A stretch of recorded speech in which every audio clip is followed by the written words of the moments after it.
Bonsoir et bienvenue sur ce test TI-Planète spécial d'OM 2014. Nous avons ce soir sous nos yeux une calculatrice mécanique Facit modèle Mi 4, calculatrice qui a été très utilisée jusque dans les années 60, avant l'avènement des calculatrices électroniques. Nous avons appris dans les vidéos précédentes, dans plusieurs vidéos précédentes, à réaliser les 4 opérations: addition, soustraction, multiplication et division.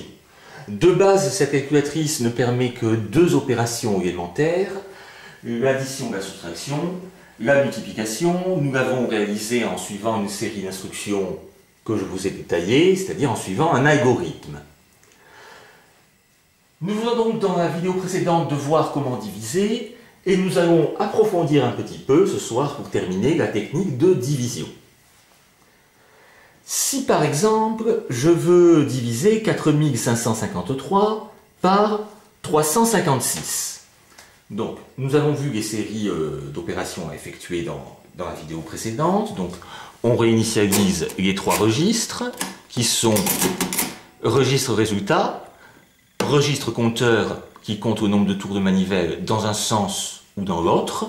C'est le premier tour de manivelle qui définit dans quel sens le registre fonctionne, et le registre opérande, le seul dans lequel on peut saisir directement des nombres avec le clavier.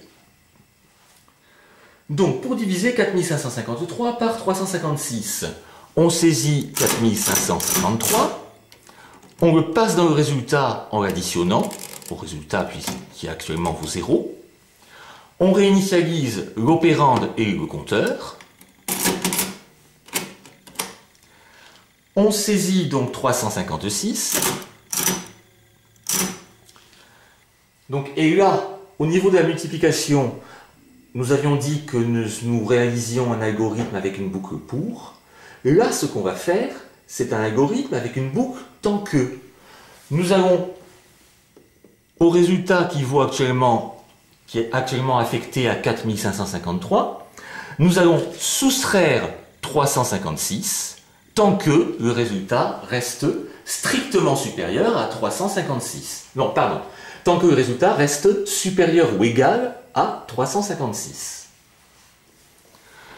Donc pour soustraire, on tourne la manivelle dans le sens anti-horaire. On y va. Donc je soustrais une fois, 2 fois, 3 fois, etc.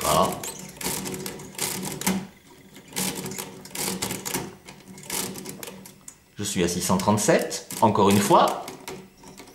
Je suis à 281. Ça y est.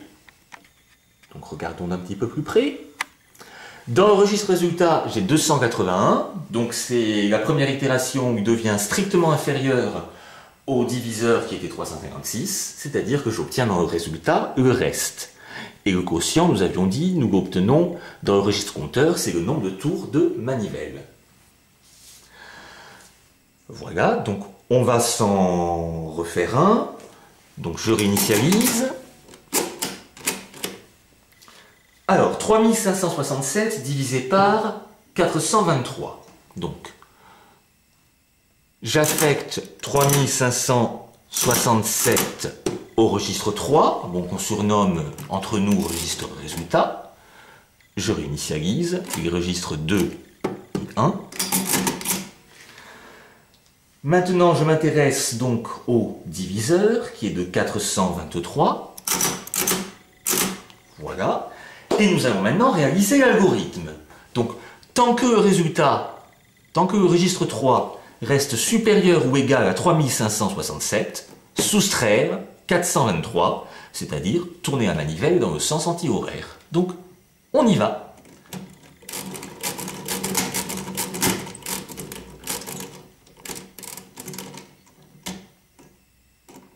Voilà, j'obtiens pour la première fois un registre 3, un registre résultat, strictement inférieur à 423, il est de 183. Résultat de la division euclidienne du 3567 par 423, quotient 8, reste 183.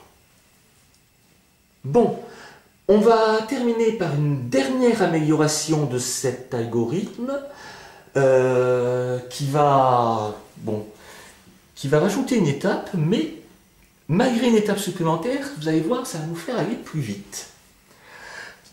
Donc nous allons par exemple diviser 5631 par 643. Bon, donc on réinitialise tout, pour commencer.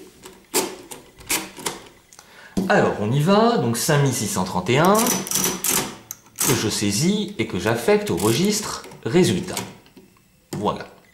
Pardon. Je réinitialise le compteur et l'opérande. On veut diviser, on a dit, par 643. Je le saisis. Alors, lorsque je fais mes tours de manivelle pour soustraire, la difficulté, c'est que je dois réfléchir, je dois faire attention. Je dois calculer de tête assez rapidement pour comparer au diviseur. Donc ici à 643.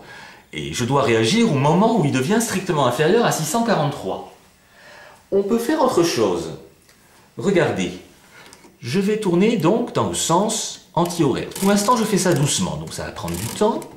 Mais c'est pour vous faire comprendre. Donc, je réfléchis pas. Je fais l'étourdi. On va passer outre. Donc voilà, là normalement ce serait bon, mais je fais comme si je n'avais pas vu. Je fais un tour de plus. Qu'est-ce qui se passe? Je passe de l'autre côté du compteur, je franchis le 0, donc ça affiche plein de 9 puisque ce modèle ne gère pas les nombres négatifs. Et surtout, j'ai un bip. Enfin un ding, pardon. J'ai un ding, une petite cloche, une clochette, qui est à l'intérieur et qui m'a averti que je viens de franchir le 0. Eh bien, on pourrait utiliser ceci pour aller beaucoup plus rapidement. Sachant qu'ici, bon, le résultat, c'est pas 844, mais on n'en est pas loin. J'ai franchi le 0, c'est-à-dire que j'ai tourné une fois de plus. Donc pour l'instant, il me dit que j'ai fait 9 tours de manivelle, dans le sens anti-horaire. Eh bien, je fais un tour dans le sens horaire, pour annuler le tour en plus, refranchir le 0. Voilà. C'est bien passé à 8 tours, ça fait un tour de moins. Le reste serait donc de 487 et le quotient de 8. Eh bien, regardez maintenant. Je réinitialise tout.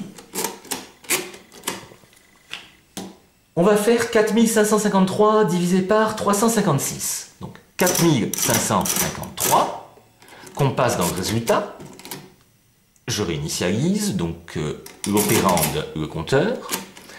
Je souhaite diviser par 356. Bon, on va donc modifier légèrement notre boucle tant que. Nous allons soustraire 356, non pas tant que le résultat reste supérieur ou égal à 356, parce que on a dit c'est pas élémentaire à lire. Nous allons soustraire tant que le résultat reste positif ou nul, c'est-à-dire jusqu'à ce que la calculatrice me prévienne par un ding que j'ai franchi le 0. Alors, allons-y. Donc, je saisis la manivelle et je fais des tours dans le sens anti-horaire.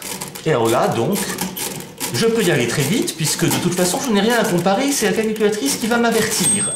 Et voilà. Elle vient de m'avertir que j'ai fait un tour de trop. Donc, je refais un tour dans le sens horaire. Résultat, en quelques secondes, beaucoup plus rapidement que la première fois qu'on a traité cet exemple. Le quotient est 12 et le reste 281. Vous maîtrisez à présent parfaitement la calculatrice mécanique FACIT afin de réaliser les 4 opérations élémentaires, addition, soustraction, multiplication, division, et vous maîtrisez parfaitement la technique pour réaliser les multiplications et divisions de la façon la plus rapide possible. Sans effort, puisque c'est la calculatrice qui fait presque tout, on a juste à tourner la manivelle, il n'y a même pas à réfléchir après les améliorations que nous avons apportées aux algorithmes de multiplication et division. À très bientôt sur TI Planète.